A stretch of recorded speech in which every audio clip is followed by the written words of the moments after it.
নিরামিষ দিনগুলো আমাদের সকলেরই চিন্তা থাকে আজ কি বানানো হবে সেটা নিয়ে, আর তাই আজ আমি শেয়ার করলাম আমার খুব প্রিয় একটা নিরামিষ রেসিপি। আশা করি রেসিপিটি আপনাদের ভালো লাগবে, আর যদি সম্পূর্ণটা দেখে ভালো লাগে তাহলে চ্যানেলটা সাবস্ক্রাইব করে পাশে থাকার অনুরোধ রইল। আজকের এই সবজিটা বানানোর জন্য আমি বিনস, ফুলকপি, মটরশুঁটি, গাজর, আলু এগুলো নিয়েছি, আর সাথে নিয়েছি পনির। আপনারা কিন্তু আপনাদের পছন্দ মতো কিছু সবজিও এর মধ্যে অ্যাড করতে পারেন। রান্না শুরু করার আগে আমি এখানে একটা মশলা বানিয়ে নিচ্ছি। এখানে 1 ইঞ্চি আদা দিয়েছি আর 2টো কাঁচা লঙ্কা দিয়েছি।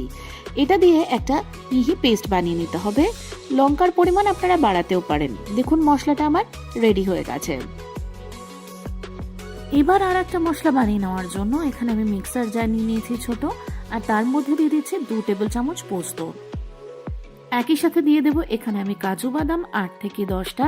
আপনারা কিন্তু কাজু আর 4 মগজ বা এখানে শুধুই 4 মগজ ব্যবহার করতে পারেন 2 টেবিল চামচ। এবার দিয়ে দিচ্ছি 2 টেবিল চামচ টক দই।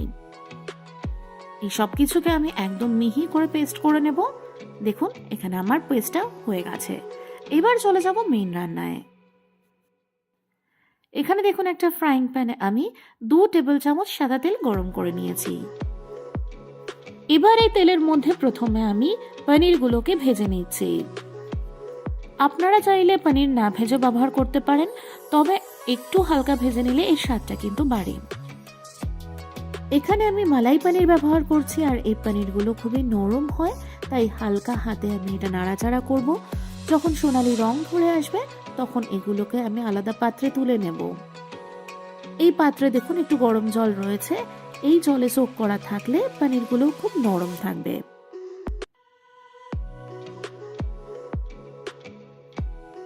এবার ওই একই তেলে বাকি যে সবজিগুলো আমি কেটে রেখেছিলাম সেগুলো এক এক করে দিয়ে দিচ্ছি। এগুলোকেও আমি হালকা সোনালি রং না ধরা পর্যন্ত ভেজে নেব, আর উপরে দিয়ে দিলাম হালকা নুন। আপনারা যদি স্বাস্থ্য সচেতন হন তাহলে এই সময় সবজিগুলোকে হালকা ভাপিয়ে নিতে পারেন ভাজার বদলে, তবে ভাজলে অবশ্যই এর টেস্টটা আরো বেশি হয়।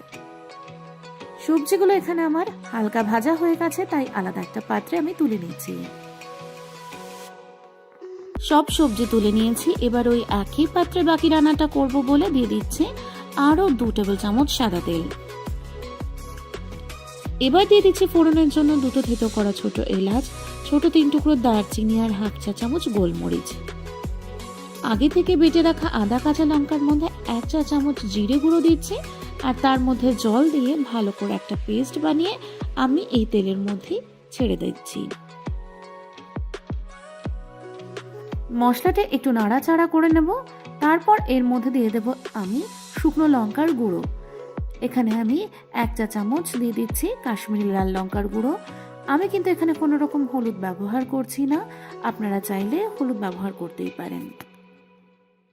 মশলাটা আর একটু ভালো করে কষানোর জন্য আমি এর মধ্যে জল দিয়ে দিচ্ছি, আর কম আছে এটাকে একটু সময় নিয়ে নাড়াচাড়া করে নেব যতক্ষণ না পর্যন্ত তেল সেপারেট হচ্ছে। এভাবে কম আঁচে অল্প করে জল দিয়ে দিয়ে মশলা কষালে কিন্তু রান্নার স্বাদ এবং রং দুটোই খুব ভালো হয়।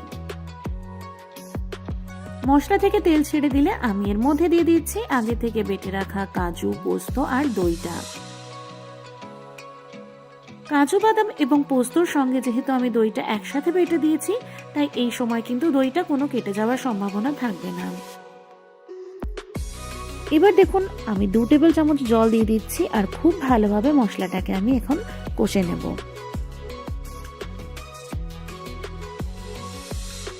এবার দেখুন এর মধ্যে দিয়ে দিচ্ছি ছোট 1 বাটি ফ্রোজেন মটরশুঁটি। আপনারা ফ্রেশ থাকলে ফ্রেশটা এই সময়ই ব্যবহার করতে পারেন। মশলা থেকে দেখুন তেলটা সুন্দরভাবে ছেড়ে দিয়েছে। এবার এর মধ্যে আগে থেকে ভেজে রাখা সব সবজিগুলো একই সাথে আমি দিয়ে দিচ্ছি, আর একই সাথে দিয়ে দিচ্ছি আমি স্বাদ অনুযায়ী নুন আর চিনি।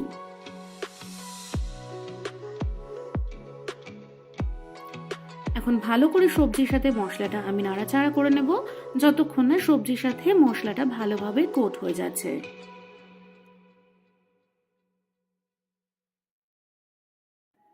3 থেকে 4 মিনিট পর এর মধ্যে আমি 1 গ্লাস জল দিয়েছি, যেটা দেখানো এখানে মিস করে ফেলেছি, তার জন্য অনেক দুঃখিত। এবার আমি 6 থেকে 8 মিনিটের জন্য এটা ঢেকে রেখে দেব।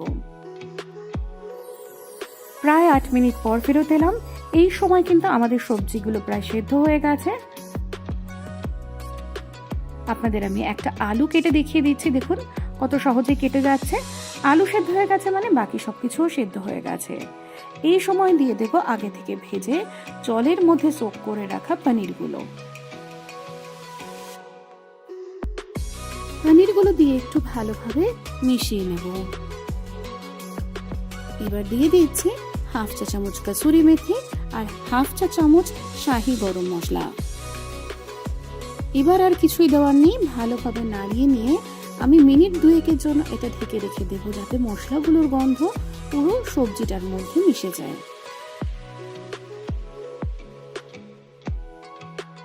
ব্যাস, আমাদের রান্না কিন্তু আজকে একদম রেডি।